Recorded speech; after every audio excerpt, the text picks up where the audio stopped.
Hey, welcome to Northumberland Zoo on YouTube. My name is Maxine and I work here. Now today we're outside the front entrance, starting to try and make plans for when we're closed in January, and we're trying to make things better and make the visitor flow easier. And with our plans over there, we've obviously got expansions and stuff planned for 2026, which means we're going to be welcoming potentially quite a few more people. So we need to make some changes to how our entrance works and how we welcome people to the zoo. For those of you who haven't been previously, this is how our entrance works at the moment. So this is our kind of welcoming area, and then we've got our tills here, which is kind of a bit of a blockage really, and the kind of path going up the side here is quite tight. So if you're waiting to buy tickets here, it can be quite a clog. So we've got two tills here as well. So we've got a till on the other side there, which serves the gift shop, and then we've got this till here which serves the admissions.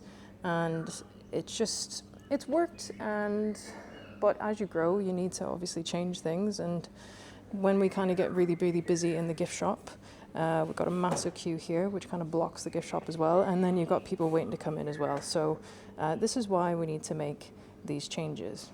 What we're doing is we're going to be building a new admissions kind of like box over here where my dad stood, so that you can actually kind of wait in a queue here and buy your tickets outside, and then you head straight through into the zoo just to try and make it a little bit easier. So my parents have just ran away because they're seeing the camera. So what are you looking at? Just looking at where we'll put this fence in. Yeah, so what we're thinking about doing is splitting this car park up and putting a fence up here to kind of create an off-show area behind here so that our delivery trucks enter at the top of the car park and disappear behind the scenes. Because right now what happens is they drive down here and they park in front of our front entrance, which is like the most infuriating thing in the world. So The other thing I'm concerned about is if the bus car parks up there and we've got this new entrance building here, are we going to have to drop off kids up there and they have to walk down here because the buses won't be able to get down here anymore? Yeah. So the idea is the bus can pull in, drop off here, the kids walk down there, and they back into place and they can drive back out again. Right. So that's why we need to put the gardens there so that they can't drive down there and do stupid things. All right. That's the plan anyways. Because I looked at the turning circle of a bus. So you want this fence when we're closed down? I think so, yeah. And we want that done. Okay. Yeah. Right, come on.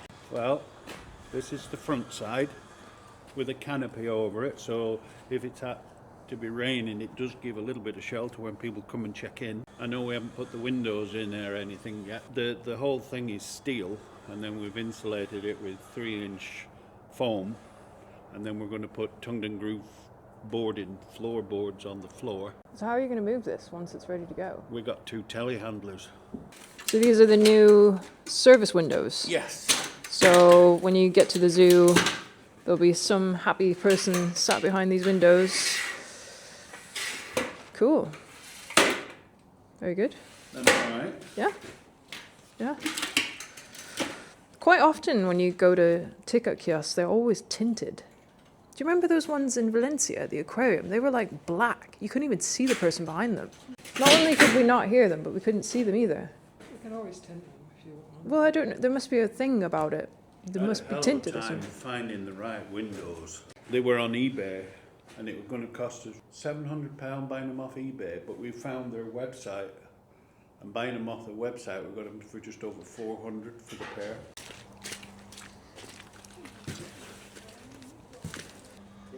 That's quite big, isn't it? Good enough, isn't it?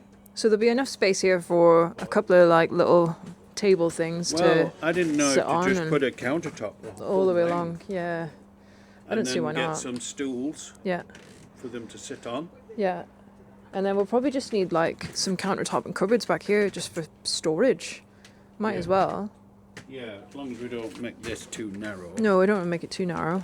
It doesn't really matter which end the door is. No. So we're going to insulate the walls with this same stuff Yeah. and the ceiling. So when is it that you're thinking about putting this in place then? Well, when we're closed in the new year. Yeah. I Yeah. just wanted to get on with it and get it done, and Well, yeah. because we get the roof on, we'll get the cladding on, and then the electrician will come in and do the first fix, run all the wires and where we need the plugs. He wants to run your internet as well. Are you putting a window in or not? Well, I was thinking of putting a window at that I think it would be nice. Yeah. Yeah. Yeah, so there's a little bit of an overhang there if it's raining. Now, one of the things I was trying to figure out was like I liked the queue's going to be outdoors. second So we were trying to think about a way that we could cover over the queue, but there's quite a lot of zoos that have queues that are completely exposed to the elements. So there is like a bit of a ceiling roof here when you're buying your tickets, but actually when you're in the queue. And we could look at that in the future. 'Cause Yeah. There's loads of these really nice canopies you can buy for not huge amounts of money that Yeah. look nice.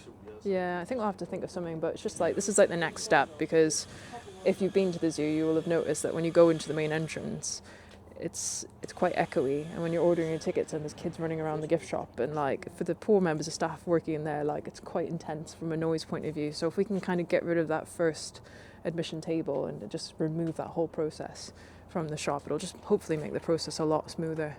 And of course, if you're a member, you just get to go straight through and not even have to wait in the queue. So definitely look at memberships. Very good. We'll just have a quick look at the barn while we're here. Yeah, okay, let's go. One of the other things that we've been working on over the last few weeks is been getting the barn worked on. So I've actually extended well, you can explain what's been going on here. It's a bit of a mess because of all the rain. Look at all this rain. Oh God, look at the state of this. Oh God, it's awful. So what's been happening here?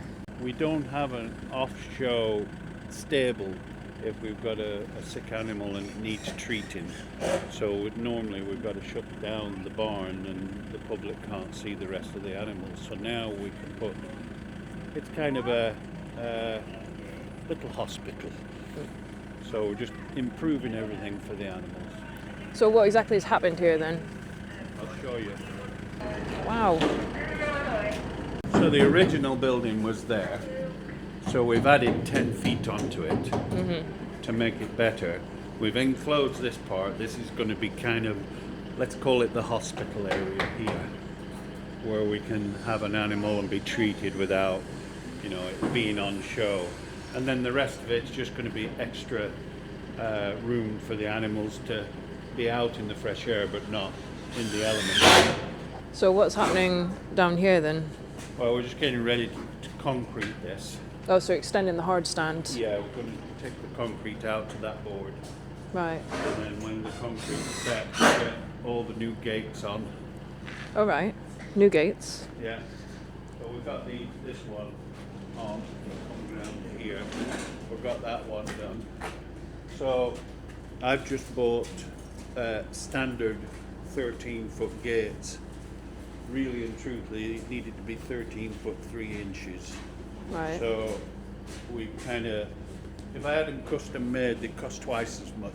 Yeah. So these are stock standard. So we just have to put these blocks on to bring it this way a bit. Right. So the gate's not too short. Oh, I see. This way.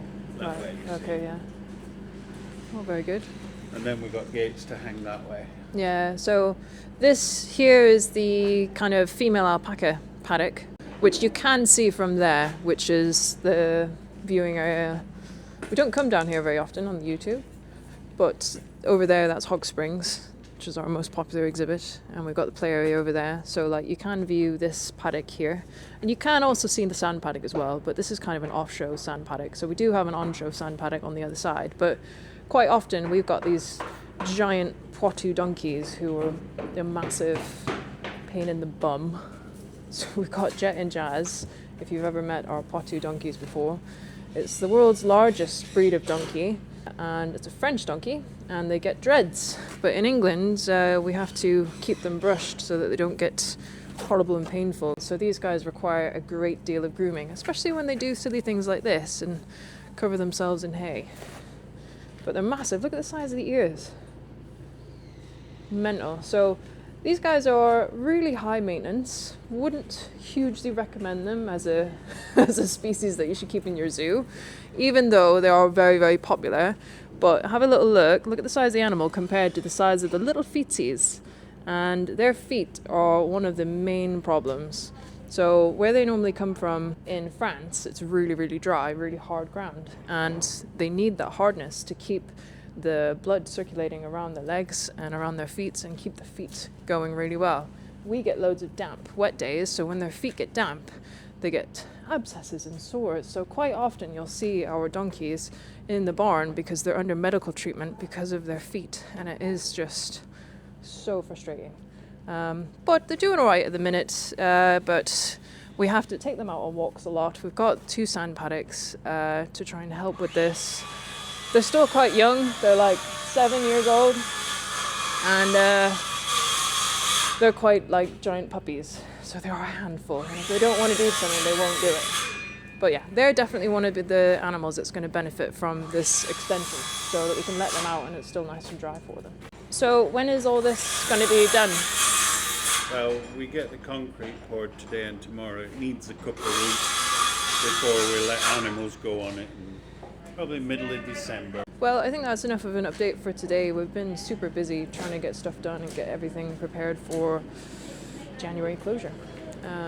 So thank you so much for tuning in, and if you haven't done already, please do remember to like this video and subscribe to the Northumberland Zoo YouTube channel, and we shall see you next time.